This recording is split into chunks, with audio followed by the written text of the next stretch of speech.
Recuérdense que la ley es clara, que es el señor presidente quien al final decide quién va a ser el representante de él en el departamento del Quiché.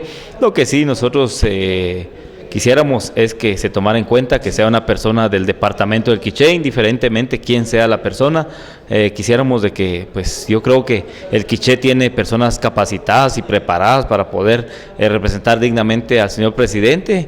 Hemos estado platicando con algunos grupos de la sociedad civil, en donde, igual que su servidor, la postura que tenemos es que la persona que sea designada como gobernador, que sea del departamento del Quiché. Yo creo que estamos denigrando la integridad de todos los habitantes del departamento al poner o al nombrar a una persona que no es del departamento del Quiché. Creo que, insisto, tenemos personas capacitadas intelectual y académicamente en nuestro departamento, y muy bien se puede elegir a una de estas personas para que sea el representante del señor presidente, pero ya es el momento en que pues no vengan personas de otros departamentos a gobernar nuestro departamento. En primer lugar, porque desconocen la idiosincrasia del mismo, desconocen el sistema cultural de nuestro departamento, incluso desconocen hasta la misma ubicación de los municipios. Entonces considero que la persona idónea es la persona que haya nacido en nuestro departamento. Le toca un trabajo bastante fuerte al gobernador o gobernadora que sea nombrada, tomando en cuenta, como usted muy bien lo acaba de manifestar,